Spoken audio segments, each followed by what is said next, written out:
Hey, everybody. This is going to be our second presidential live stream. I'm really, really excited. We've got a couple new faces on with us this time. And John Adams, man, I read Hamilton by Ron Chernow, and I read the other Ron Chernow biography, Washington, A Life. And in both of those, I kind of had a bad taste in my mouth for John Adams. Then I read this book, and I went, he's actually a really great guy. I like him quite a bit. So we'll see how Thomas Jefferson comes out of the next book, but I think I'll still hate that guy. But wanted to let you guys introduce yourselves. Christy, you want to start? Yeah, sure. I'm Christy from Dostoevsky in Space, and I just really love reading what my friends are reading. I love learning. So when Ramsey talked about the presidential readathon, going through a biography of every president, I was just like, I'm so in. So that's why I'm here. Who goes next? What? Sorry, Catherine, go. Okay. Hi, Catherine. My title is Taking Tea with Catherine. I like history a lot, but I failed American history, so I'm making up for it. I'm Alan from the Library of Alexandria. I like classical history, really.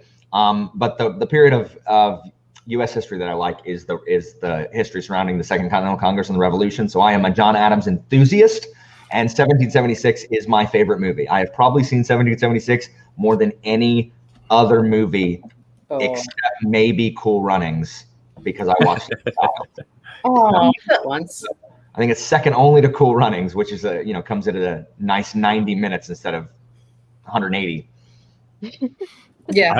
I watched the HBO miniseries that they did on the book, and Paul Giamatti does a fantastic job as John Adams. Some of the quotes and the speeches that he does were fantastic. I didn't realize how great of they were at talking. They talked about Hamilton was a great speaker. Really, Washington wasn't, but he kind of led by example. John Adams, great speaker. Like when they go through very early in the book about when he defended the soldiers in the bloody massacre in Boston, and nobody wanted to do that. He thought he would end his career doing it, and all his points made sense. He used the law the right way and said, if we want to be these people that we say we are, that believe in freedom, we have to stand up for everyone, not just the people we don't like. And so this was really, really cool. We have to remember that, these were educated men who studied the great orators of the past. Cicero was a huge inspiration for the founding fathers. Cicero's orations on the Roman Republic. And that's the problem we have today, is we do not value as a society these great men of the past. History isn't important to study. It's just not important because I don't know why we don't think that's valuable. But that's part of the reason why our dialogues now is like, no, hate, don't like that dumb. Rather than John Adams or even Jefferson or Hamilton giving this great oratory, logically thought out speech, because the Roman rhetoricians, there is a pattern to rhetoric. There's an order to it, rather than just demagoguing, which is what really politics is now. Yeah. You guys want to go? Go. Because I was wondering if politics was really that different, because it seemed like there was still so much hate speech going, but it really was different, because a lot of the, and when I say hate speech, I'm sorry, that's not the right term. There was a lot of people throwing hate at each other. Let's say that. But usually it was but it was anonymous. It was published anonymously, and it was in the press, but not necessarily the presidents saying it. Yeah. Or the Congress, maybe. I don't know. Yeah. Just kind of pushing someone else to write that. It was all subtweeting. The subtweeting of the day. It's all subtweeting. Yeah. It's crazy how much misinformation was put in newspaper back then. You could say whatever you wanted to say. People would start newspapers just to trash talk people. Yeah. They'd also start banks to like well, I'm going on a tangent here, but like Aaron Burr and what he did, like to have a bank just to have some kind of power. It was like, oh my goodness. Oh, Like founding fathers. They founded everything. Well, one of the really cool things that came up in this was John Adams was the only founding father to have never owned a slave. Yeah. I'm very, Wow. that was my big, not the only big thing, but it was something that definitely I approved of. Because I remember I mentioned a couple of years ago, I read the biography of Benjamin Rush, and I really enjoyed that. Recommend it. But he probably had at least one slave. So I was like, okay. Because, I wanted to be so proud of him because there's a family rumor that I'm related to him. So, and I was like, okay, but still, it wasn't a lot. It wasn't a lot, and he was against it. But, But Adams, I'm like, can I be related to Adams now? Because Adams is the man. Yeah. So you guys And want to go into Abigail. a little history? Yes, she was really, really cool. I watched a interview that David McCullough did, and he said he really wanted to highlight Abigail Adams because basically the whole time he was in Europe, she was running the farm, raising children, taking care of the household, doing all these things, and he really got to know her through their letters back and forth to one another. That's something that I kind of look back on and I go, we're probably going to miss a lot of that because we don't write each other letters anymore. The things that I say to my wife are not written down. Nobody can ever come back and say, oh, this is, he used to tell his wife that he loved her all this time, because they could look through my text, I guess. He said that was really, really cool. I thought about that because I was thinking about old email address I had that somehow, like a good 18 years ago, that I lost because I didn't check it for a couple months because back then I didn't.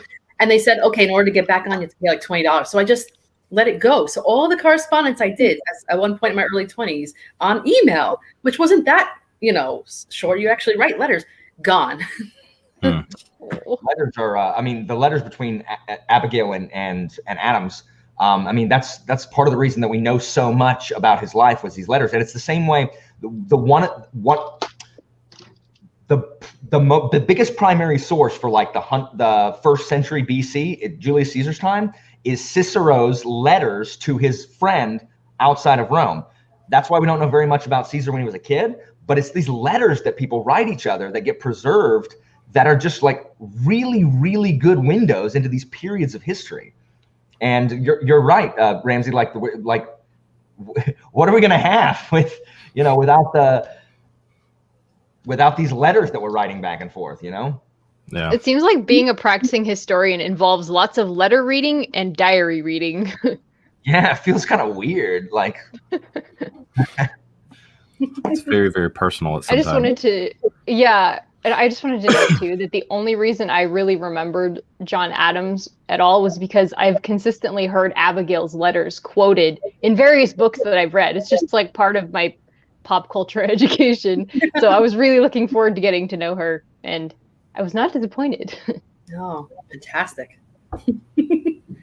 I love how they did in the movie 1776. I love how they do the letters between Adams and Abigail. They're singing to each other, like in the scene, but they're really just reading. They're literally just reading the text of the letters back and forth. But it's very dreamlike quality where they're like together on screen, but it's really them writing back and forth, and it's lifted directly from the texts of their letters back and forth, which I love.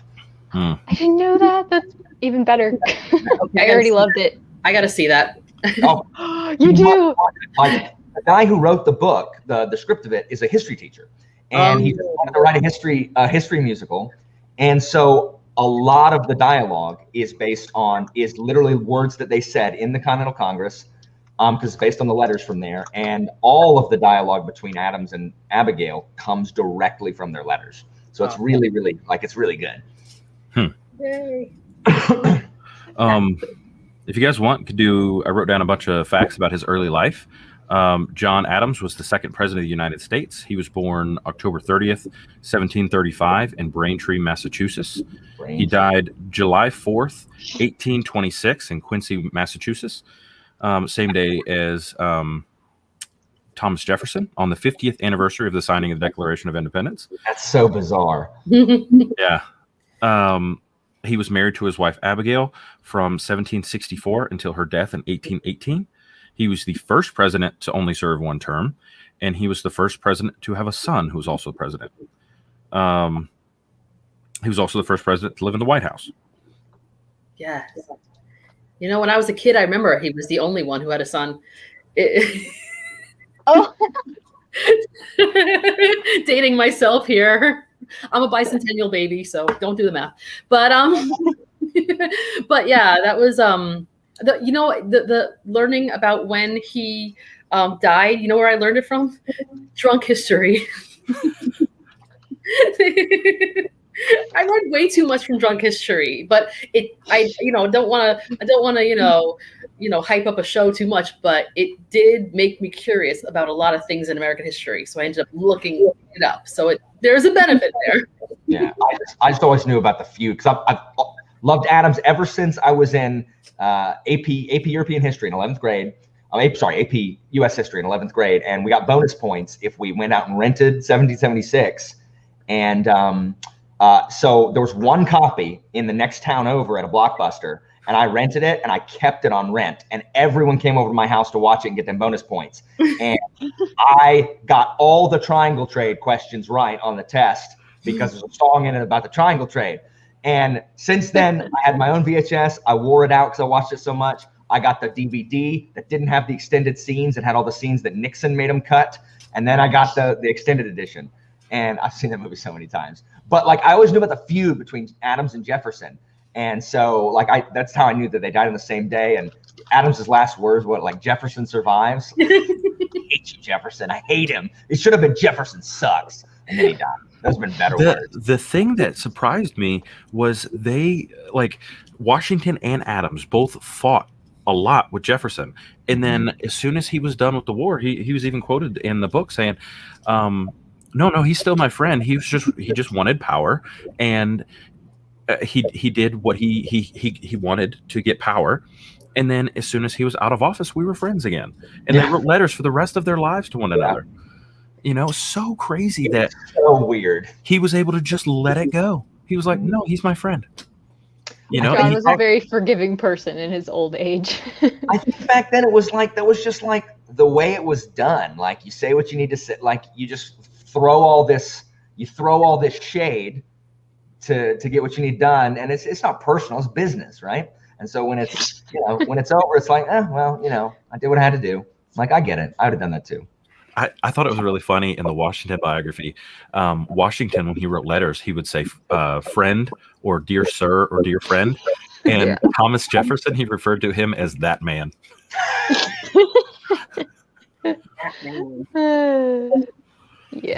Some people didn't forgive Jefferson. Not everybody did. I don't like Jefferson. Jefferson is a dandy and a ponce. Make no mistake, I don't forgive Jefferson. He wanted everybody to just be a farmer all the time. Like, hey guys, let's just farm everything. Well, it was odd too. He had such he spent so much time studying his Bible, but he had this disconnect, even worse in Washington, that slavery was okay and that having an illicit affair with a slave was okay because he cut out parts of the Bible he didn't like. I've been to the Bible Museum in D.C. where they got a copy of Jefferson's Bible, and it's just like, what? That's not how that works, bro.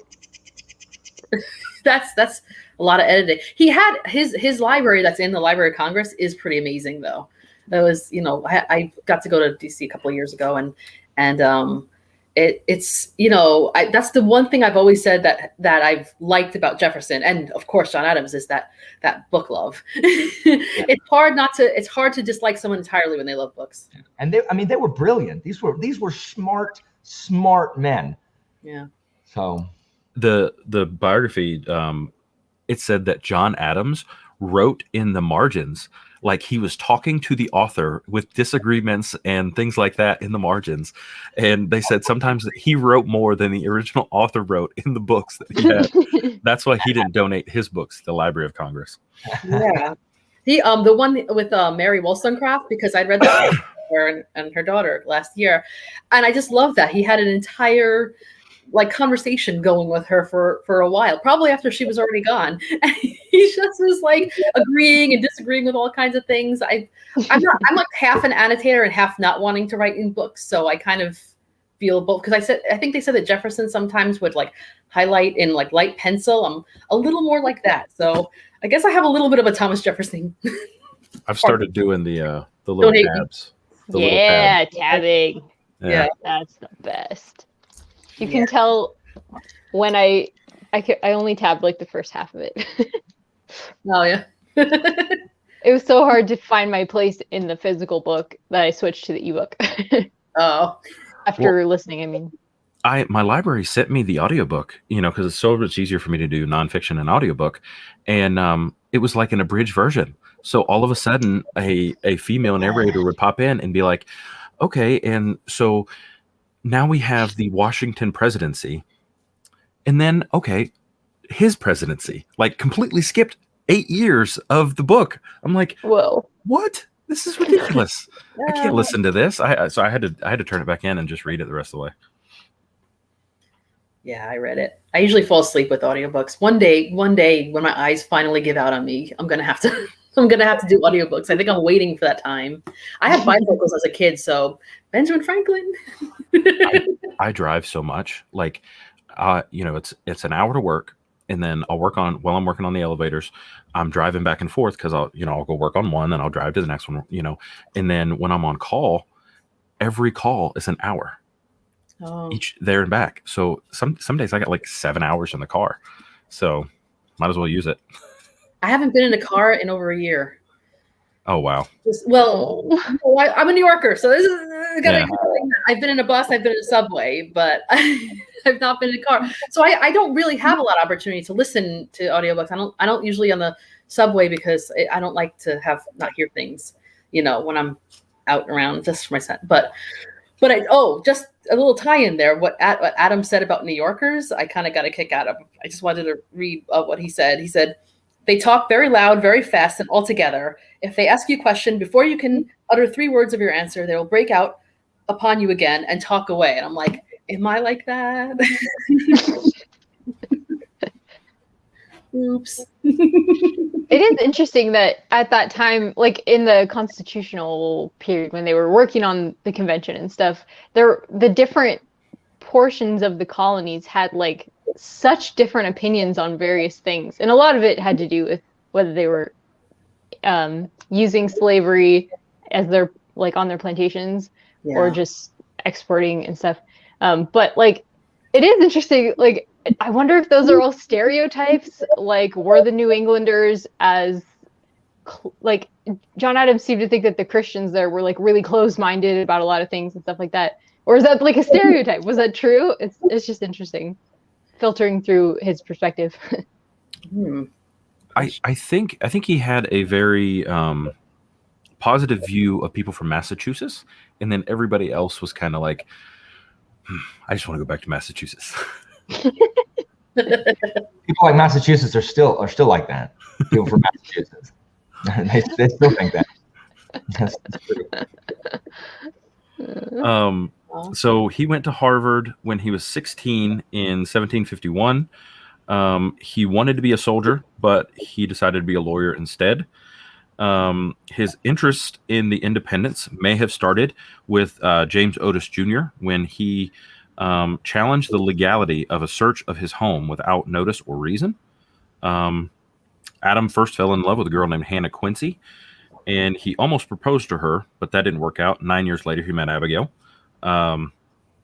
They had 6 children together. 2 of them didn't make it to the first year of their lives, though. Mm-hmm. Yeah. Kind of sad. Wait, is Hannah the one that came back later on? There was someone that he met later on in life, a woman that he had been slightly romantically attached to, who was much older. He met somebody. Was that her or was that someone else?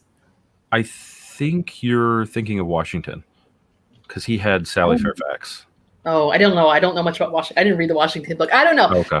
Maybe I was dreaming that, because I don't think dreams about my books.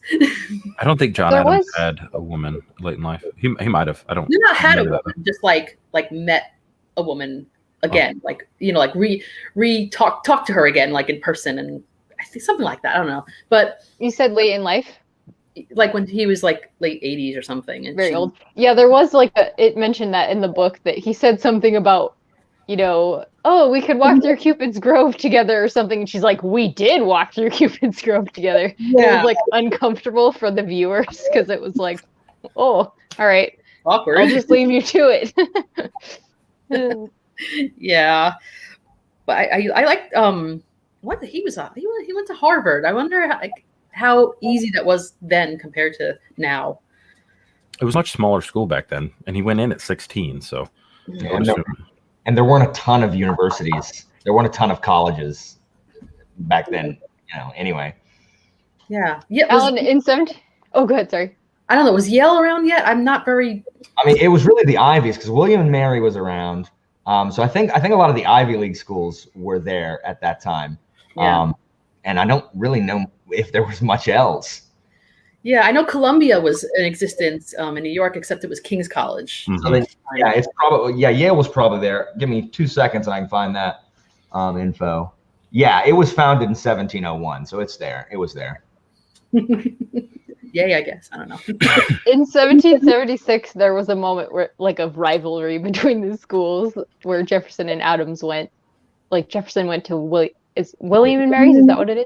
Adams says, "I attended Harvard, Mr. Jefferson." He's like, "I attended William and Mary." It's right at the end where they're arguing over the language of the Declaration. And like, there's like a on who's smart. Funny. Wow. It's so good. It's so good. Oh my goodness. But I don't want to go a tangent, but John Quincy Adams, his education to me is the most interesting. I have a book about his education. I haven't read it yet, but that's for later. But I'm like, I think he could out education all of them, really. I thought Quincy Adams liked to run around naked. Like, I think he liked to skinny dip like the Potomac or something. He did something super weird naked. Like, yikes.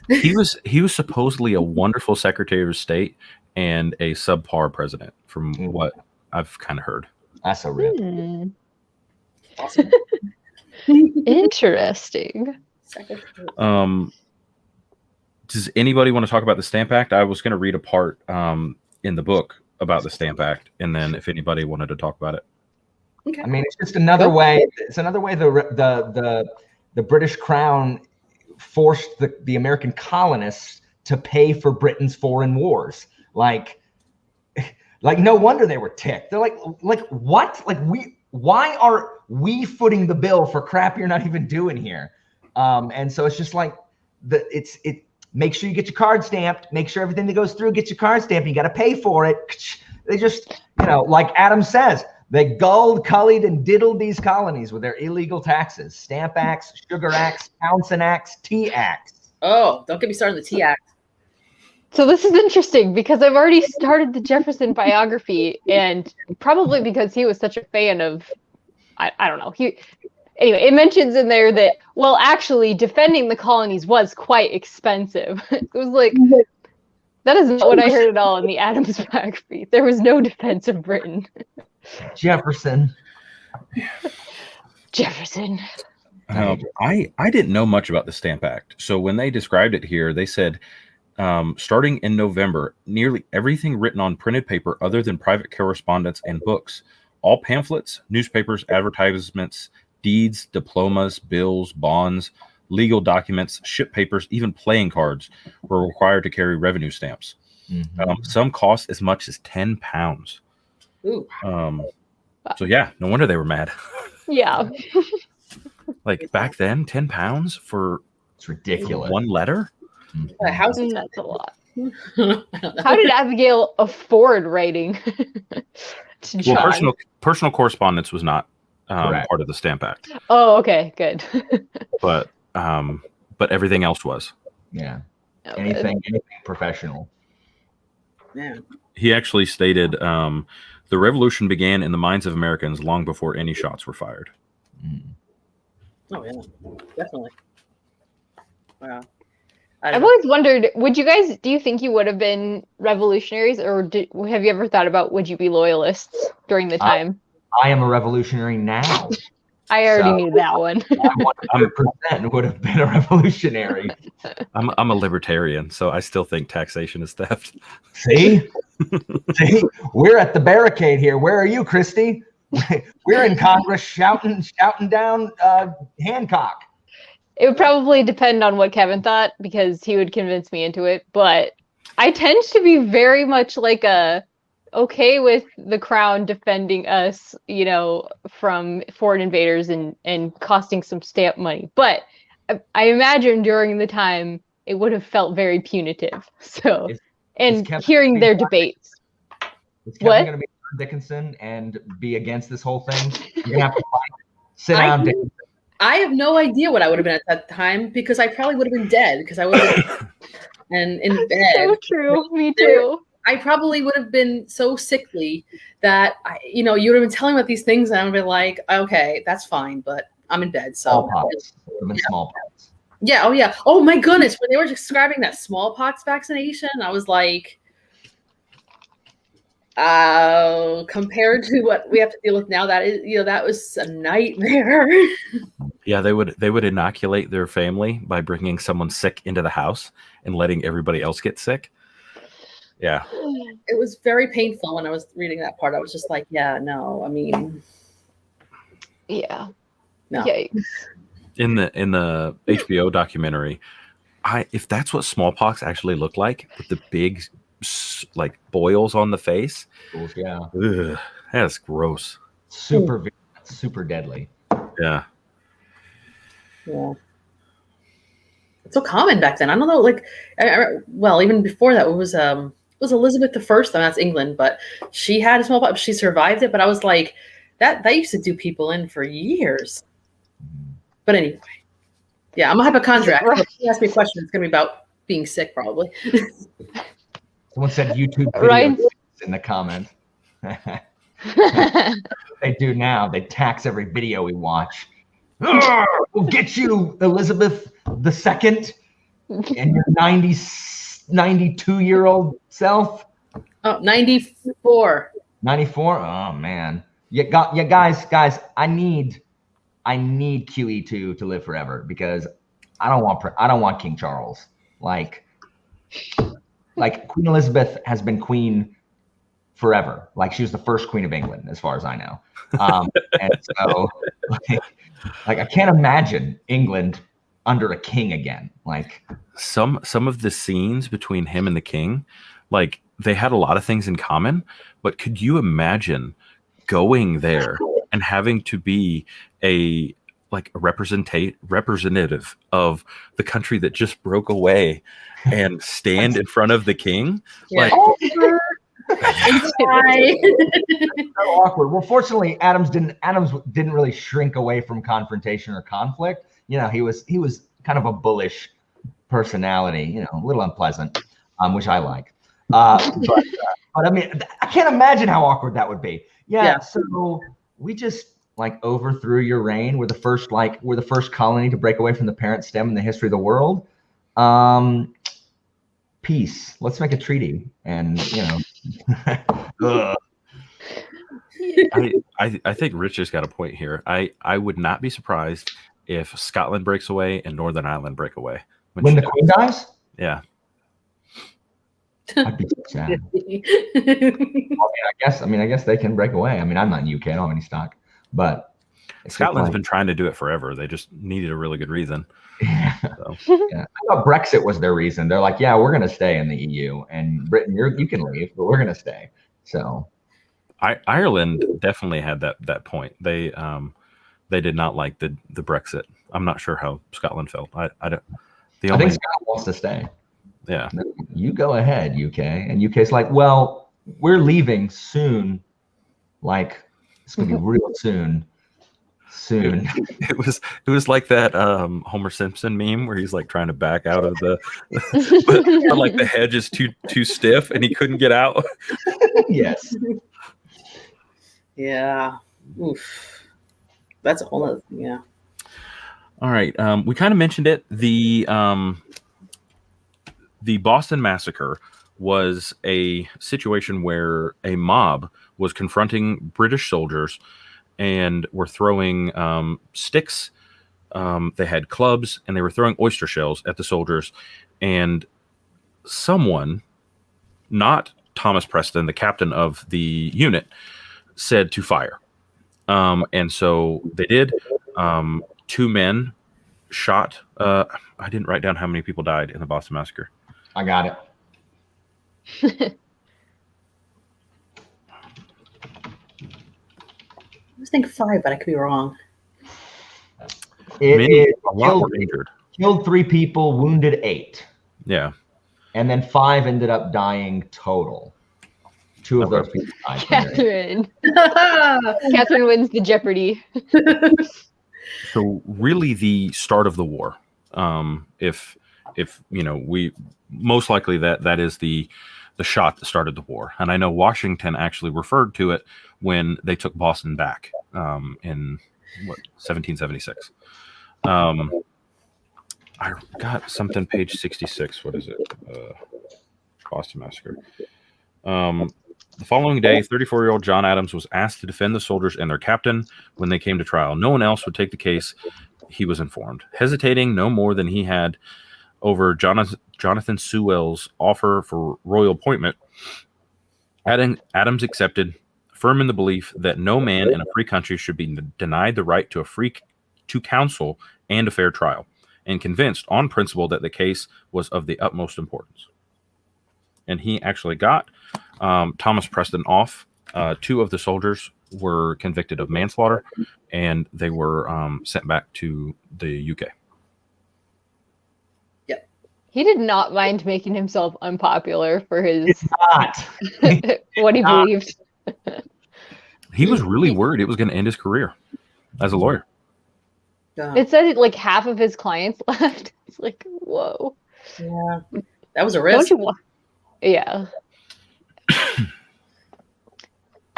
I would be glad of that honesty personally. Yeah. That shows a lot of moral character, especially when his own family. I mean, Samuel Adams was his cousin and was very, very vocal that he shouldn't do it and that he should lie. And his honesty was paramount. He did the right thing because it was the right thing to do. And I really, really appreciate that. Yeah. That was one of his, I feel like honesty was one of his biggest virtues, which makes it so weird that he was like okay with befriending Jefferson again, because that was like not a Jefferson thing. Like deceit was like his worst aspect. Because he's awful. If Napoleon had not been in power under Jefferson, we would not like Jefferson as much as we like him today. But Napoleon needed money. So, because first term, I mean, what happened for Jefferson's first term? We got Louisiana Purchase. But look what happened second term. Embargo Act. Get out of here, Jefferson. Just what a disaster. Yeah. Did he also get the Marines going because of the Barbary pirates something? That was actually something that he did well. He defended our sailors, our merchants were getting captured and enslaved by the Muslims on the Barbary coast. And so my brother's a Marine. And when they sing the Marine song, it's to the shores of Tripoli. They actually went all the way into Tripoli and said, you're not going to do this anymore. Yeah. I'm sorry, I shouldn't bring Jefferson up anymore. We don't want him to overshadow John. I kind of just want to bring up Jefferson because I just like to see you get upset. Every time it's like, oh man. There will be a Jefferson live stream as well. Yeah. Should be animated. I hate him because we as a country, we don't know anything about Adams. We know Washington. And again, like I was saying right before we went live, Washington, no matter who went after Washington, they were doomed to be in the shadow of a deity. Even now we deify Washington. He was such this titanic figure that no matter who came after Washington, it was going to be well, he's not Washington. Wait, is he on any money? Is Adams on any money? No. Not even a $2 bill? That's Jefferson. Jefferson's on the $2 bill. Oh, wow. Jefferson's on the $2 bill. I mean, no Adams. And so we got I feel one like term, and all we talk about is like Jefferson wrote the Declaration, like he was on the committee, but he wrote it. And, you know, he served 2 terms afterwards and got us, you know, half the freaking country because Napoleon needed cash. And so we're like, Washington, if you ask anybody, seriously, go right now in the street, like find someone, like someone walking in the street, be like, hey, who are the first 3 presidents? They'll be like, Washington, Benjamin Franklin, Jefferson. I guarantee you they don't know John Adams. And it makes me so mad. Adams is so much better than Jefferson. Jefferson is a ponce. I hate it. And even though like I've been looking it up, I've even got the 2 books. I still have to look up and figure out Monroe was which and Madison was which. Dadgummit, like we know nothing about history in this country anymore. Seriously, it's true. I know about Madison because he was in Hamilton and he was always coughing and, you know, looking kind of messed up. And I also because of Madison Avenue. And sometimes people know him as father of the Constitution, but Monroe, forget Monroe. Like no one knows Monroe who? Like, no one knows Monroe. Monroe Doctrine. I remember falling asleep during class. Oh, I mean, yeah, we know Monroe Doctrine. I think most people probably don't know Monroe. Marilyn Monroe. Sorry. Okay. Yeah, that's what people say. Marilyn Monroe? No, she was never president, guys. Yeah. But you know, Monroe was the one who was like all getting on top of Hamilton about the Reynolds affair, not Jefferson. Well, Yeah. yes, they set that up in the play as Burr in Monroe's part. And I'm like, Aaron Burr and Alexander Hamilton were not that like interconnected as the play leads us to believe. Yeah. Like they kind of met each other when Hamilton was in college. They knew each other because they both lived in New York. And then when Aaron Burr ran for governor of New York, Hamilton didn't like him, so started a smear campaign just like he did to John Adams. And that's why he shot him. Not because they'd had this lifelong feud. It was, you didn't want me to be the governor? I challenge you to a duel, and I'm going to shoot you. But they did work together on that one defense, when they were in that defense team. It was that the 2 of them and another attorney. And I forgot the name of the guy who was on trial, but it had to do with this woman who was found in this spring in the well. I know this. It's a very I actually went to where the well is. In Soho in New York, and it's a really cool story. There's a book called Duel with the Devil, I think it's called, about that. Anyway, so this is a tangent, but yeah. So they worked together. They knew each other, but they weren't always enemies. But Hamilton just made enemies out of everybody. He was that was right. He had such an ego. The Burr legacy owes a ton to Lin-Manuel Miranda, because before that, let me tell you what people knew about Aaron Burr. There was a Got Milk commercial in the 90s. Yes. I did that in my review of Alexander Hamilton. I put that in my video. That's the only thing anybody knew about him before the musical. Yes. Was the Got Milk commercial. I remember that. And it's crazy too, because before I started this, I had no idea that he tied Thomas Jefferson in the presidential votes to be the 3rd president. And the the judiciary voted that Jefferson should be the president, and he was the 3rd vice president.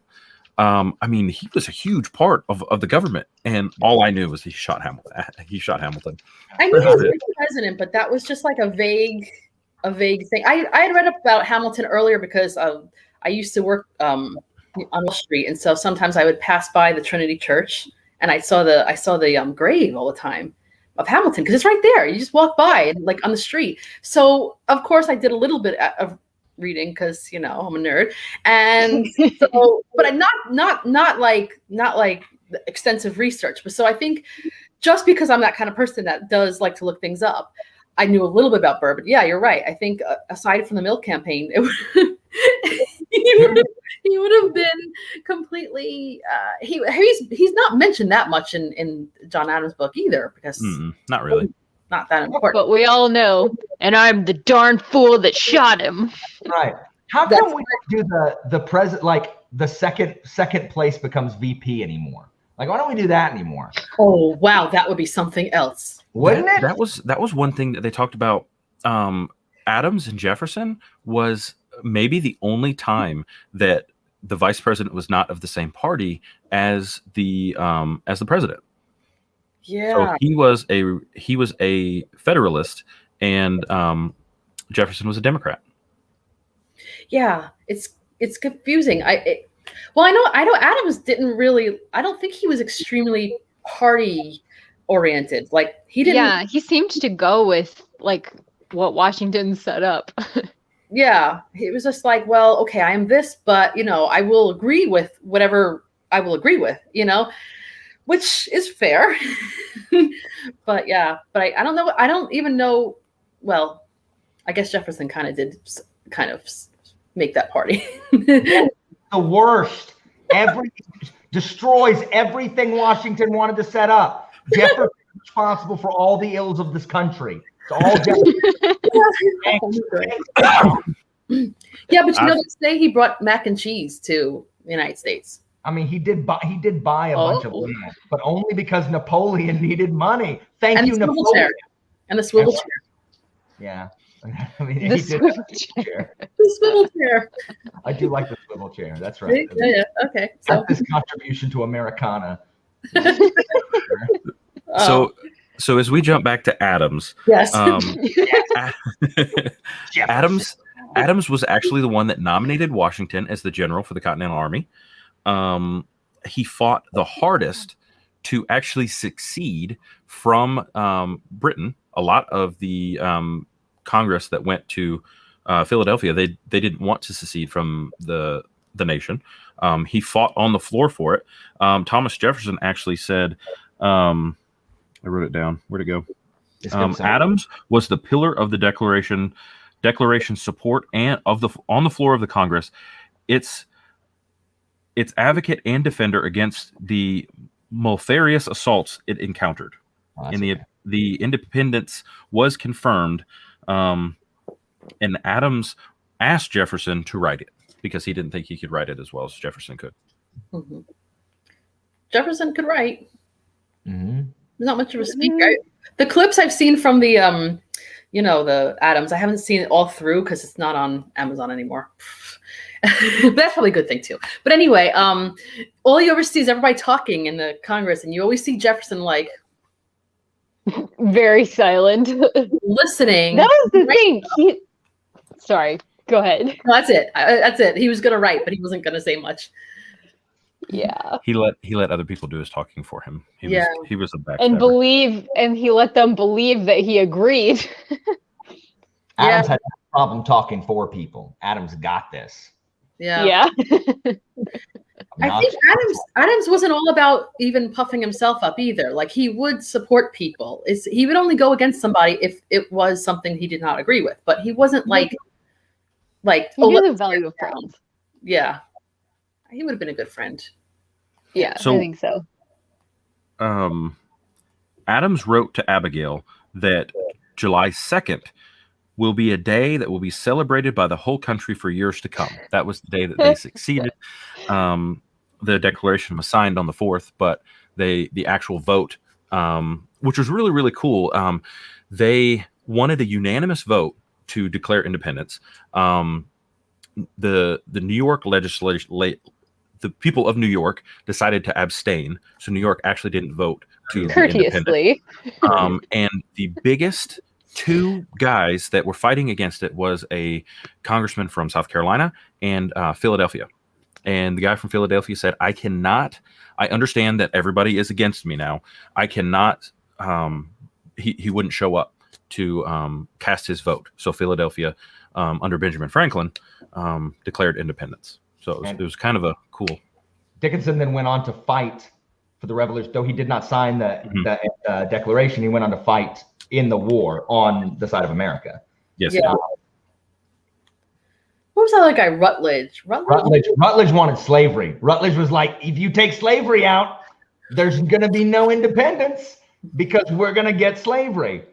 Rutledge. He's the responsible one.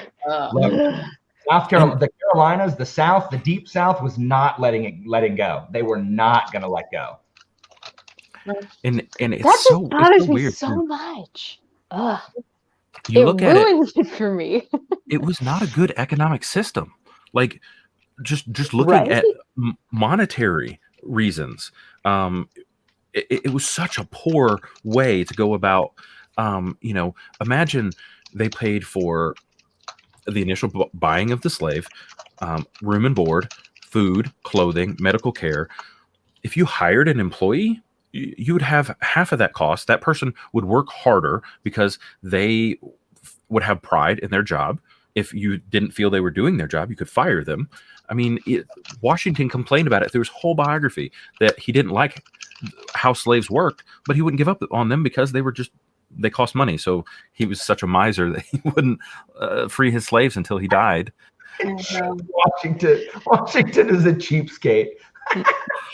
Like, he had some financial stuff that kind of was put on him because everybody wanted to visit him. But I mean, Washington's a hard one. Like, you want to like him, but then like the things he did personally just really, really ruffled my feathers. Yeah. I like Washington as I like the idea of Washington. I like General Washington. I like him as a leader of men, and I like him as the figurehead. Like, he was the beacon of the revolution, of the new nation, and I think he served really well in that role. But you're right. Personally, don't peel back the curtain very much. Just leave him as the metaphor that he is. You know what I mean? He set himself up as a statue for good reason. Yeah, he was very statuesque. So when Adams served on the Congress, I thought this was really cool, so I wrote it down. During his time in Congress, Adams sat on 90 committees, chairing 25 of them, and became the head of the Board of the War and Ordinances. Basically, he was the Secretary of War during the Civil War. He authorized the plan of the treaties, which stated the conditions to the end of the war. And upon the end of the war, he went to Britain to negotiate the peace treaty. Yes. And his quote to the general, where he says, the general's like, "I still think of you as British citizens." He said, "You can call me whatever you want as long as you don't call me a British citizen." Well, I like that part when he was traveling with Franklin. He hated Franklin at the end. Not in Europe, in the United States. And yeah. And when they were still in the United States. And he fell asleep because Franklin was just going on and on about science or something, and he just put him to sleep. I was like, Christy, when you were talking about all the books, and things to read if you want to go to sleep, I was like, maybe the autobiography of Benjamin Franklin might be a good idea. Hey, there you go. I've actually been using the biographies. Can you imagine how insufferable Franklin probably was, to be around? I don't think Franklin was unaware that he was a great man.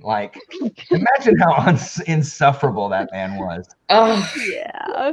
The way that they portrayed him in the miniseries, it was just gross. Yeah, I saw that clip in Paris when he goes into his room and he's playing chess, let's just say. And in a bathtub with a woman. Yeah, with that woman. And I was like, yeah, and poor John Adams. Can you imagine someone like John Adams coming across something like that? He could not watch a minute of television in modern times, but he couldn't deal with it. But he was just like, no. There's no new show that comes out that doesn't have that's filled with naked people. I'm just like, I don't know why every story is told with people with no clothes on. Are there no clothes stories left to tell? Sorry, to get in. It's frustrating. You're biting me. Thankfully, we still have 1776. Which I'm gonna watch again. I will watch. I'm gonna watch the director's cut, probably tonight. I'm like, Nixon cut lines. Is that what you said? Nixon. Okay, there's a song in the musical that they really just filmed the stage production. It's almost identical, but there's a song in it called "Cool Considerate Men" that Dickinson and the loyalists in Congress sing. Right. And Nixon thought it was making fun of Republicans, and so he made them cut it. And so it was out for 30 years. It wasn't. It was taken out of the movie until with the director's cut, they put it back in. Cool. So my first two copies of it did not have that song. What considerate men. It sounds like poor unfortunate souls. That's how I'm going to imagine it now. Little Mermaid. So do you guys want to dig into his diplomatic service? Or you? Yeah. Sorry. That was so interesting. Yes. Poor John. He's overshadowed even on his own live stream.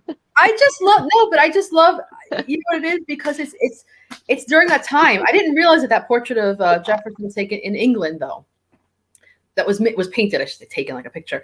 But because it looks so French aristocracy. Like he looks so, you know.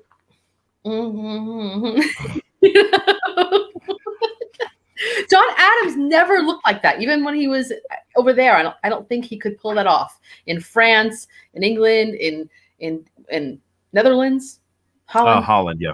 Yeah, I can never get that right. He didn't go to Russia, but John Quincy did. Yes, John Quincy was in Russia for a while. I did not know that. Alan? I'm trying to get my camera to focus. Okay. For no reason. I hate when that happens. Oh man. But yeah, he was there. But Jefferson came later though. So yeah, first it was Adams and Franklin, and John Quincy was there, and oh, okay. I know I'm gonna bring up Jefferson, but I just thought it was funny that like when Adams took the trip over there and I think back as well, and Abigail had to deal with all kinds of difficulty on the sea, and he had to when he came back, I think he had to go through Spain, all kinds of things. But when Jefferson went there and back, he had like the most smooth. It was bright. It's like Adams couldn't catch a break, and then Jefferson just like, I got a little headache. They did At say least he that had Abigail for a while. Yeah. Although he had to be away from her a lot. John and Abigail said that their favorite time together as a couple was when they were living with Jefferson in France, right after the war. Like they had that time where they could just go to plays, and they became really good friends with Jefferson. And that was like some of their favorite memories ever. Like they just had that brief moment of peace between the war and the first presidency. Oh yeah. Oh, the contrast between France and England and like Abigail's reaction to the two of them was so interesting to me. Yeah. I didn't know that much about how different the societies were, but they were very, very different. And the servants and everything. I have to dip out, but thank you guys for having me. Like this was so much fun. Yeah, that's awesome. Yeah, I'm glad you came by. Your knowledge is a benefit. Thank you so much. I'm gonna watch the replay of what you guys talk about now, but I have to dip out. Thanks, guys. On your back. Thanks, Alan. Bye. No talking smack about him because he's. He actually got the loan that helped with. Oh, I'm gonna change that. That's got my face really close. I know. I got glare on my glasses. He got the loan from Holland for $5 million that kind of saved America's finances. He, at 14, John Quincy went with another guy to be the secretary for the ambassador of the Russian embassy. Try to think what else. He had a horrible time with Ben Franklin. Did not enjoy his time with Ben Franklin at all. He actually, behind his back, got a treaty signed before John Adams ever arrived, and then was telling the French aristocracy that John Adams was too hostile and that he should be the only diplomat to the French people from the United States, which had him sent to Holland. And then he got really sick. It was in Holland. He got really sick for a while, right? He had a anxiety attack. It sounded like he had like something really serious too, though, like malaria or something like that. Because he actually was really sick. Yeah, and I thought that too. And then when I looked for the sickness, it just said anxiety attack. Well, that could do you in. It can really be bad.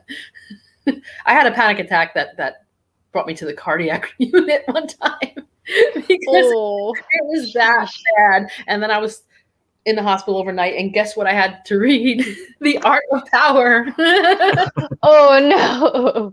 My friend gosh. it to me. My friend is an absolute fan of Thomas Jefferson, so she could never talk. She just dear. loves him. I don't know why. It's just an absolute love, but can't. I start it tomorrow. Yeah, would you mind if I left and came back really quick, because my screen froze when Alan left on my phone? Oh no! Yeah, you're good. Okay, thanks. I'll be right back. Just let me in. So, my notes skipped a page. Is there anything else you wanted to discuss in the his time as a diplomat before we jump into his vice presidency? Well, okay. So his dealings, he and Abigail dealing with George III and the family and like the whole royal family. I don't remember everything about that, but I know it was kind of interesting. Like George III would kind of like ask them questions, like, "Do you walk?" Or what did he ask him about walking or something? And now I forgot. I really would like to remember that. Oh no, my big face. I know he was him and the king had a lot of things in common. They were both very religious, very patriotic. And a lot of people thought that if under different circumstances, they probably would have been friends. But they were so patriotic to their own countries that they barely spoke to one another. Yeah. Who are we talking about? George III. George III and John Adams. Oh, really? Interesting. I do find George III interesting. Yeah, my face is really big on this stream. Just while you were talking, I put you big. Oh, okay. I didn't realize that. Oh, go ahead. Sorry. I'm sorry. Go ahead. No, I'm not talking. I'm muttering. I mutter.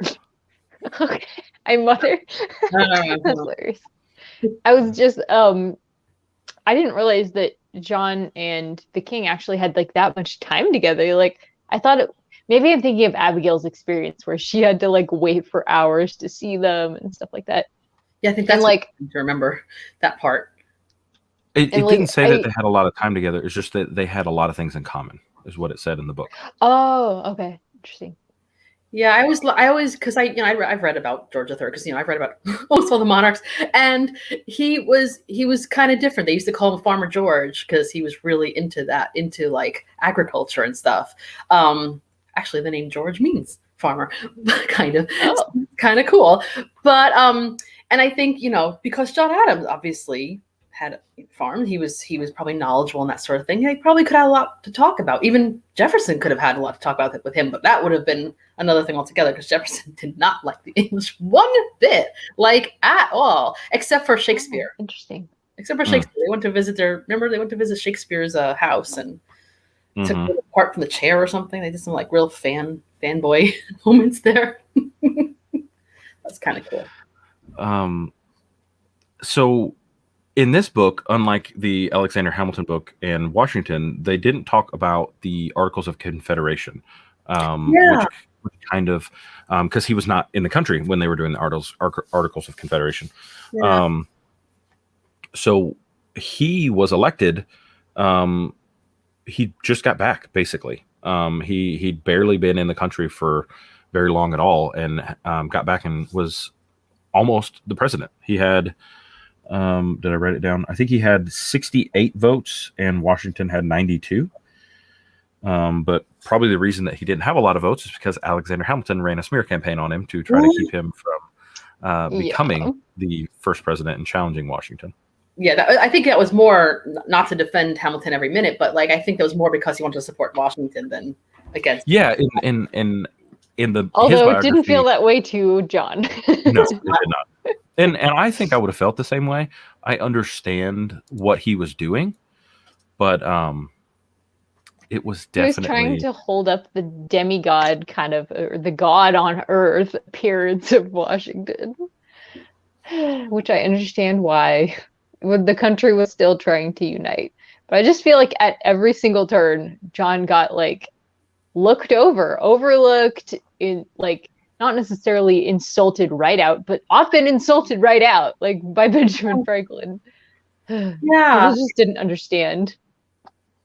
I think that's, one of the things I think about John Adams, not that he had the worst life or anything, but there's something relatable to him for a lot of people as sort of an underdog, because he wasn't as trampled as some people in history have been, but it was the kind of almost an everyman, someone who had a lot to offer, but there was always someone out there either outshining him or deliberately trying to keep him down. And yet he still managed to accomplish so much. They should have a specific musical about him. I'm gonna get yeah. Yeah. I don't know how to get in touch with Lin-Manuel. I'm just pretending. He hated his time as vice president. Actually, let me bring up that banner. His job as the first vice president was as the tiebreaker in the Senate. He sided with Washington on every vote, and they both became members of the Federalist Party in the first 8 years of his time. Once Hamilton actually left, Washington started leaning on Adams more for his opinion. But the first presidential term, he almost didn't see Adams at all. Yeah. Isn't that weird? Because like nowadays, you see the vice president, even if even if people don't like them as much or whatever it is, even if they're not as popular, I should say, as the president or someone, you always see them doing things, being around, or he has a job to do. Yeah. Well, now she has a job to do. Right. But yeah, back then it was you sat in the Senate, and if there was a tie, you voted. That was it. Kind of bored. That's probably why he kept going home and being like, "Well, what am I gonna do? Got more to do here." And for some reason, it's not 100% explained well. He was the one that got a lot of the scorn for Washington's cabinet because they couldn't attack Washington, so they attacked Adams. Yeah. He was just the easy target, as always. Yeah. And he wasn't paid very well, right? It was like they were saying just to try to keep things up and try to keep the place in. They had to like stay with friends at one point, and it was crazy. They had no money to get there, but they were like, I guess we're going though. Like, there's no choice. I've been elected. Yeah, none of them were actually paid very well back then. It was kind of odd. Yeah. It was a serious sacrifice. Like everything that they did in politics, what Washington did as a general and as president, there's just so many sacrifices involved. None of them were like rich men by the end. No. I think it's also... Although Adams was comfortable. His family was comfortable after his death because he didn't do the slavery thing and his finances didn't suffer because of that. So like Ramsey said earlier, slavery was not friendly to the finances. It really wasn't. No, Thomas Jefferson was like $90,000 in debt upon his death. Yeah. And Adams gave his children, like, he actually was able to give his children something, not debt. Yeah. Yes. I felt that was the thing about Jefferson. It's like I forget sometimes the way he spent. And it wasn't because he had all this money. He would just spend all the money. It was okay. I don't want to keep going on Jefferson, but it did, it was a comparison. Yeah, I think that can't have been great. How do you get things done when there's that kind of feeling in? Oh wow, yeah. I can't understand that sort of thing, government at all. But yeah, I did like the fact that I'm thinking more on what I've seen the clips from the documentary, but just seeing that they were able to like just walk around the streets very often, just Adams and Jefferson and even Washington sometimes, and not everyone recognized them because they didn't have even photography back then. So they could just be walking around Philadelphia, like, hey, I'm the vice president, but no one knows. I'm just gonna take a hike. It's such a different world. No Secret Service. Probably who would assassinate anybody because they wouldn't even know who they were. Yeah. That was really, really cool to see that they were just regular people in New York walking around, and I thought you couldn't imagine like the vice president and the secretary of state walking down the street nowadays in Washington D.C. or it was New York then because that's where they were. But it's crazy. Different world. And it is interesting that I know the whole story again going back to Hamilton, how they ended up moving it down to Virginia or down near Virginia, the capital. But it's so weird how all of that was happening in New York and Philadelphia in early days. Like it's hard to imagine. I could see Philadelphia. Philadelphia was the first capital. New York just feels too far north to be like the capital of the colonies. You know, I don't think Virginia was a good pick because slave labor built the capital, but I know. Ugh. Well, what would have been a good? Philadelphia is still kind of northish, but I know it's a little bit souther. That's a word. But what if you were gonna pick where to put the capital? Where would you have put it at that time? Well, I would say Florida because I grew up in Florida, but oh well, yeah. It's probably not a bad location because there was a port there. It's in. I guess it is the center of the country. Massachusetts. I'm just kidding. Probably Delaware would be better. I think it would be a little easier to get there, but maybe it's not as easy to defend. How about Chicago? It'd take a while to get there. A little bit, but nowadays it's more central, maybe like more central. But I don't know. I can get there in 12 hours. I know how long I can get there. I might have to eventually visit there because someone I know might be visiting there. That's another tangent. But anyway, Florida was mentioned briefly in toward the end, right? There was a mention of Florida at some point. They tried to take it, I think, and then realized that they couldn't take it. Oops. Rich, which put in NYC, Philadelphia, Baltimore, and DC are all about an hour and a half drive from each other to 2 hours. Baltimore. Forgot Baltimore. Yeah, that whole area is probably the right place to put it. It just sucks that it was built basically in Washington's backyard with slave labor. Yeah, that's the worst part. And there's no sun protection in that entire area. Oh, really? I didn't know that. Kidding. I'm probably exaggerating. You can wear sun protection, but I took a walk in that whole area by the mall, whatever you call it, and I was just like, oh come on, why is there no shade here? But Philadelphia seemed to be worse in that sense because they kept dealing with like humidity and yellow fever and like they had to flee every summer for most of the time. So I was like, oh man, they need air conditioning, but that's a ways off. Sorry, that's a tangent again. So as we hop into his presidency, I got a couple pictures, so I'm going to try to put that up. The election was pretty close, but he won outright. Hamilton completely destroyed their relationship by putting Thomas Pinckney, trying to promote Thomas Pinckney to win for the Federalist, which was one of his best friends. On the Republican side, Jefferson and Aaron Burr ran for them. Adams narrowly won, receiving 71 votes to Jefferson's 68. He was sworn in on March 4th, 1797. Let's see if I can share my screen here with you guys. March 4th. I like that. It sounds like a directive. Mm-hmm. Okay, so I want this screen, and I'm going to put up this picture. Yeah. That was the second election. Sorry. So this was Adams won basically the North, and that carried him through on the first election. Okay. And then on the second election, he I think he also had like 60 something votes. But he lost everything but the North. Wow. Yeah. The North was always going to be for him. Yeah. So New Jersey and basically what was Massachusetts back then. Yeah.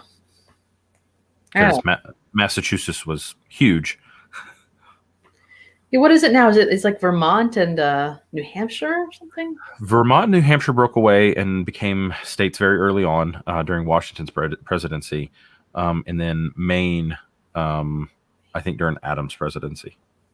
But don't quote me on that. I don't know if I'm right. Yeah, I never remember these things. But yeah. Try to think. Big things during his presidency. We had the XYZ affair, where the ambassadors to the French were treated very, very poorly and basically told if they did not pay a bribe, they would not get talked to. And basically, it was like a quasi-war with France when France was going through their independence. They thought America wasn't doing enough to support France, so they said, well, we'll just fight you too.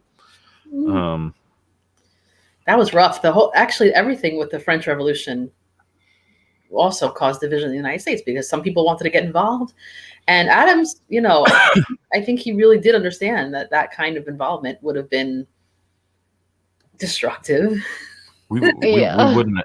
We would, as a country, we would have never survived that if we got in a war with France at that time.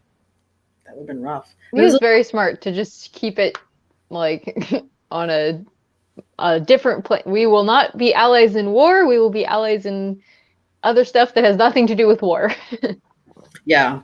There was a lot of things because I know in some ways Hamilton would have agreed with him, but then there was that whole thing that Hamilton wanted to be that, get involved in the military again with George Washington for a little while before George Washington, died. And so it was like there was that whole and Adams didn't really want to give that to him because he was like, he does not need that kind of power or whatever. and then I guess Hamilton disliked him even more. But they had some things in agreement, so it's kind of a shame that they couldn't see eye to eye on those issues, especially about France. But yeah, going to France. I never understood the argument of why the French Revolution was a good thing. I understand it. The king at the time was a bad king, yes, but the murder that happened around the French Revolution was sickening. Like just hearing the stories of people being murdered in the streets just because they didn't agree with them. Mm-hmm. It was not like our revolution. It was a revolution of fear. And, our revolution was, we're just trying to stand up for ourselves. Their revolution was bloody and brutal and nasty. The terror, they called that, right? Because everybody was, they put a bunch of people out, they tied them up in like a boat and then drowned them or something in one of the rivers. There was a lot of really nasty things that happened. Not to mention everybody getting guillotined. And then the people who were behind the revolution were also getting guillotined. And then, what was that? The ambassador, was he Ambassador Genet or something? The one, yeah. And he was capturing British ships and trying to turn them into pirates. There were just so many things that, nobody was safe. So it was a difficult situation. It would have been a hard thing to have, because Jefferson very much at first applauded the revolution, but I think he was on the line of ideals. You know what I mean? Like he had these ideals, but they weren't quite reality, I guess. I hated that they treated my boy Lafayette poorly. Yes. Yeah. That was so sad. Wasn't it that Angelica Church, right? Didn't she sort of try to help him out? She did a little bit, and eventually it was Washington saying something. Lafayette's son came to the United States and begged Washington to kind of intercede on his behalf, and that got Lafayette let go. Good for her. And Lafayette's wife, a lot of her family, right? Mm-hmm. He was going to be beheaded and luckily wasn't, but he spent a lot of time in prison. Kind of ruined his health. Yeah. Lafayette's wife sounds like a jewel, just like Abigail. Oh yeah, that's right. They kind of knew each other and stuff. Yeah, they were like friends while living in France. That was just so interesting because Abigail, when she first arrived in France, was like like horrified by certain practices, like how they would leave babies out in boxes on the street.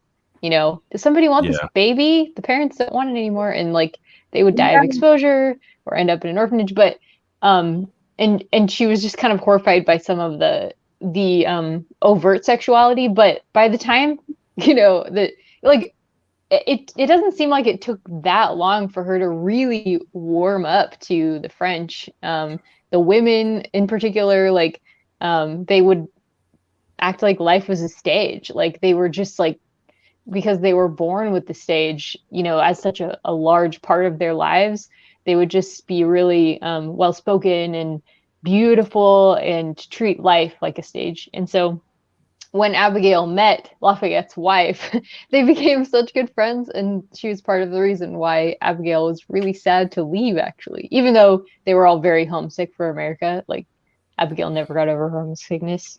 But I thought... Sorry, I cut you off. Oh, no, that's fine. I just think the relationship with France was just so interesting. And I did find what the Alien and Sedition Acts are, like a short summary. So whatever we want to talk about that. That was my next point. I was just going to bring up when Lafayette visited Adams when in his 70s, I believe. He said, "That's not the John Adams I knew." And Adams said, "That's not the Lafayette I knew." Yeah. So. Yeah. And then he went down and saw Jefferson, and they were reunited as well. Mm-hmm. The heroes of the revolution. What was left of them, yeah. So the most controversial. Sorry, I was going to say confidential for some reason. The most controversial thing that he did as president was the Alien and Sedition Act. Yeah. Mm-hmm. So Christy looked it up because I was having a hard time voicing it. Yeah, so I'm reading it off of history.com. So, with fears of enemy spies infiltrating American society, the Federalist majority in Congress passed 4 new laws in June and July 1798, and they are collectively known as the Alien and Sedition Acts. And John Adams wasn't necessarily involved in creating them, and he never used them. However, he didn't speak out against them. He didn't try to get them stopped. So he kind of gave his like tacit approval to it. And he's unfortunately known for them.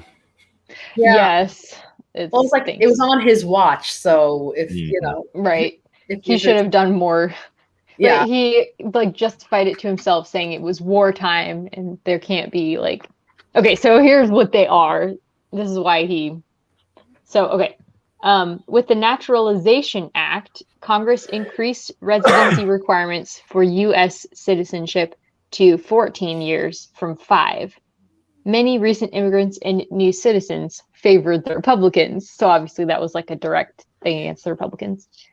The Alien Enemies Act permitted the government to arrest and to deport all male citizens of an enemy nation in the event of war, while the Alien Friends Act allowed the president to deport any non-citizen suspected of plotting against the government, even in peacetime. And it says, even more importantly, Congress passed the Sedition Act, which took direct aim at those who spoke out against Adams or the Federalist-dominated government. So that's basically like, no more freedom of speech, no more freedom of the press if you're going to talk against Adams. That's a really big deal. Considered treason. Yeah, that's like so un-American. Is that how Callender? I can't remember. James Callender, I think his name was. Is that why he was arrested? Oh, I think you're right. I don't remember his name, but there was somebody arrested in the press. So the guy that Jefferson had do that paper. I think that's who you're talking about, right? I think so. I think he got arrested for something else, but it was basically that, yeah. Yeah. So, yeah, that even though I didn't necessarily like what he wrote, it's like, man, that would be a scary thing. Because I mean, you see in history times when people spoke out against kings and, you know, got like their hands cut off for printing stuff or whatever. But when you see, okay, this is all these ideals of this country, but if you say something, you know, just goes to show, man, a little scary. when I was kind of looking up Lincoln a couple years ago, he was really, really bad about that. If you spoke out against him in the newspaper, he would have you arrested. Ooh. And I don't know With if he these used laws or different I laws? don't know if he used the Alien Okay. Sedition Act, but he was very Really? much, we do not talk about Lincoln during the war in the newspaper. That's so interesting. I know people now who think that like the newspapers should be controlled because they are out of control in a lot of ways, but I'm not sure that putting an overseer in control of them would actually solve that problem. Yeah. Although, if Lincoln managed it, I mean, I've never heard any bad press about Lincoln, so sounds like he succeeded a little bit. Yeah. Wow. Well, he did one really, really great thing. Yeah, and he did. that kind of smoothed everything else out. Like, well, everybody says Lincoln is their favorite president, you know? Like, he's everybody's favorite. It seems, I don't know if he's your guys' favorite. I just keep hearing that. my favorite's Grant. There we go. After reading the Grant biography, he was a self-made man. He was always against slavery, grew up in Ohio, and just he didn't really want to go to West Point. Went to West Point because his dad made him. Did all kind, like, just Grant's story. Like, I remember crying when Grant died, and I'm like, I knew he was gonna die. He was the 17th president, 18th president. I cried when Washington died. Yeah. So it was so moving. It was so brave to the end. We're running up against the end. So is there anything you guys wanted to hit? I don't want to cut you off, but we're at an hour and 20 minutes. Oh, I know this is kind of random again because I keep going into the fact that he loved books, but that's because I love books, so I try to relate to it.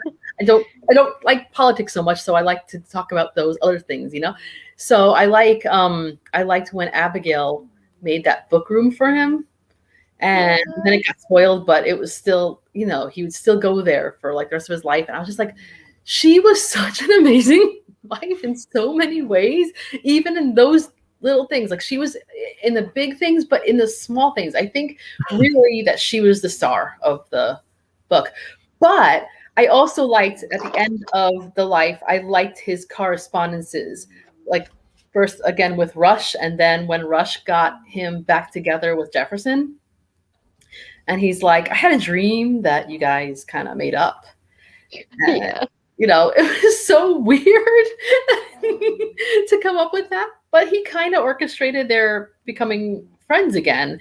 And then, no matter what they had against each other, but for the last years of their life, they kept in correspondence. I love that they both died on the 4th of July, the 50th anniversary of the 4th of July, and they asked them both to write something for the speech because they were both so old. I think Adams was in his 90s and Jefferson was in his late 70s. And so they couldn't make the trip to DC, but Jefferson wrote like this big long speech that was flowery and pretty, and they asked Adams what he wanted to say. He said, "Independence forever." Is there anything else you want to say? Nope, that sums it up. Yeah, that's all he needed. Yeah, that was great. But it also, I think, like the moral of the story, not the moral, but the lesson I learned this time period is that you can still be close to people despite not being able to see them in person. Not just him and Abigail, not just him and Jefferson, but like everybody that they were so far apart from each other, and yet they kept up some kind of relationship. Not always, they could let it go, and some people they never saw again except through letter. They couldn't, like when there was a part at the end, toward the ending, when Adams got to see that painting, and he was like, I think one of the very few people left who was able to see it. And for a moment, I was like, well, he could just take a picture of it and send it to Jefferson. I was like, what am I?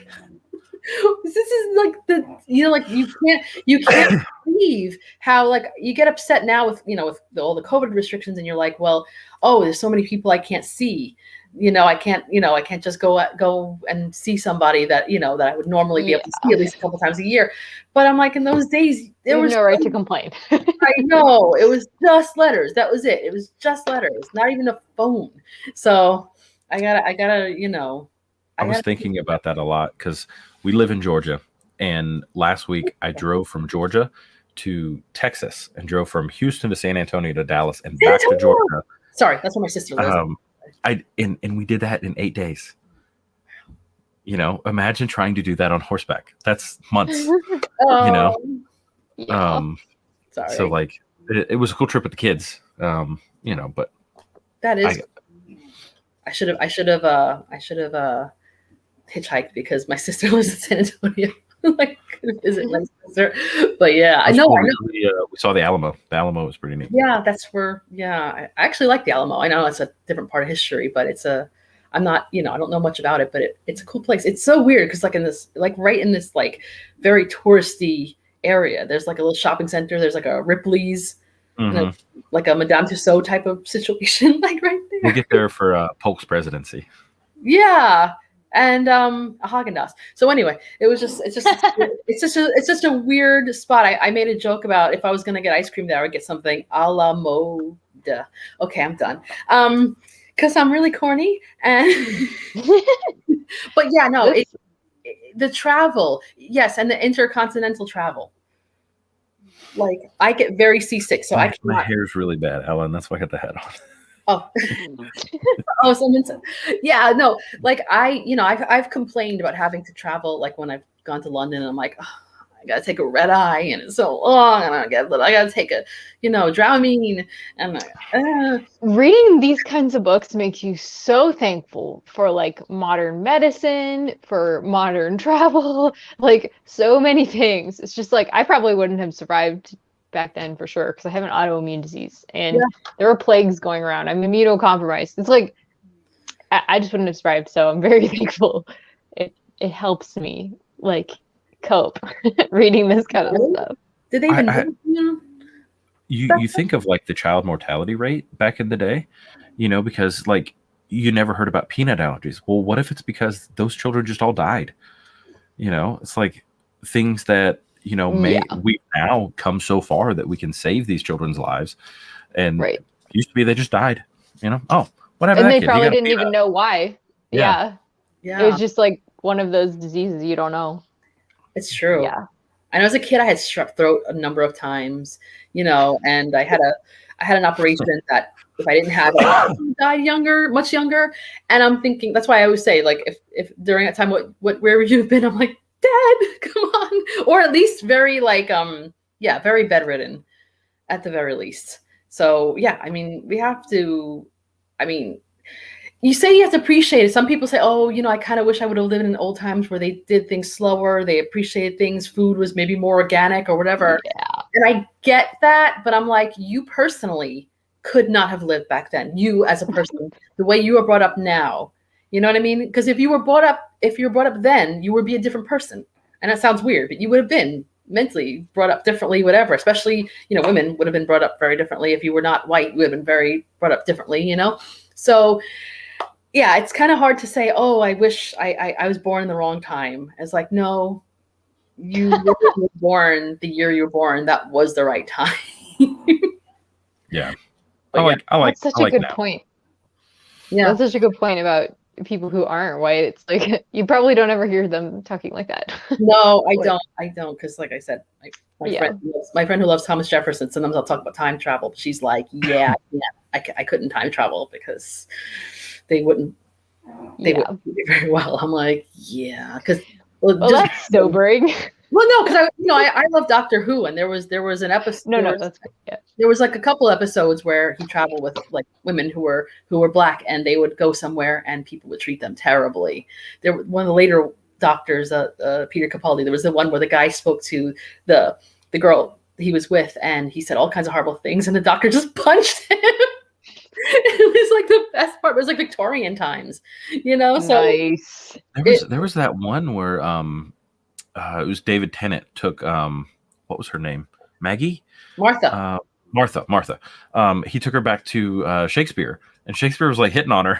Yes. He was like, oh, can we not say that anymore? He was like all these words to describe her, and she's like, what did you say? And he's just like, yeah, Shakespeare was funny. That was a different story. I didn't make it. So I past know that Ramsey season. was trying to like wrap things up, so I just thought I would say I think Adams was basically a prophet. I think he had such foresight. He knew that slavery would be a problem. And like in that movie 1776, he says a line like, he was talking to Rutledge, and he said, if we do not abolish slavery, if we take the side that it's okay when we're supposedly declaring all men equal, the future people of the United States will never forgive us. And I thought that was very sad and true. And there's several other things that he just foresaw. So yeah, I think he is my favorite founding father now. I really appreciate him, and Abigail is a big part of that. I think without her, he kept calling her his ballast, and I think that's so true. He felt like so unbalanced before her, and with her, he grew up into a man who could be, a man. When she died, he didn't completely go unbalanced or anything. But it was just so sad to me that when she died, he was like, well, this separation isn't as hard as when I went to France, because I'll probably see her sooner than that, So they sacrificed so much. I really just appreciate them. And I'm so glad we read this biography. Thank you so much, Ramsey. I think I'm going to celebrate John Adams Day now on July 2nd. I really enjoyed the book. I think David McCullough did an awesome job. Yes. I think he did Truman as well, so I definitely want to pick up his Truman. Truman. Yeah, he's written a lot. I'd love to read more of his stuff. He did. I know his most famous one is about the Panama Canal. So it's not really what we're doing here, but I might read it one day. Yeah, I know nothing. I know very little about Panama. No, I have a couple of his books. I have I think the one about the Brooklyn Bridge. I think. Okay. Yeah, he did. He did right. I think someone said, or maybe he said, he used to work for the Kennedy campaign. Oh wow! Oh wow! Oh man! I hope I don't hear any. Anyway, no. I also read 1776, the book. Yeah, me too. 1776 was good. And I don't think the musical was based on that, but it is fantastic. There's very little John Adams in that particular book. It's very George Washington centric. Yeah, obviously that was. Yeah. But it's fantastic. As a writer, I think he's probably one of now my top historical biographers. Like he's especially for American stuff, because I've read very little American history compared to what I should have read. So definitely, if someone hasn't read it, they're watching, definitely recommended. I had something else, but I lost it. I'm sorry. It's all right. So if everybody wants to start Thomas Jefferson, I think we'll probably end up in all the way through May, because I haven't started it yet, and we're halfway through April. Yes, that's the one that I found on Audible. Still smells like cigarette smoke. I got it on Thrift Books, and yeah. Oh no. I ordered one from Thrift Books too. It just hasn't got here yet. So we'll if you guys would like to join us, the Discord has great conversations going on there all the time. I try to share photos of stuff that we may be talking about, and really excited to hear what you guys think. I'm ready to sign off if you guys are. So have a wonderful evening, everyone. Yeah. Thank you for joining us. This was so much fun. Thank you for having us. Thank you so much, Ramsey. This is wonderful.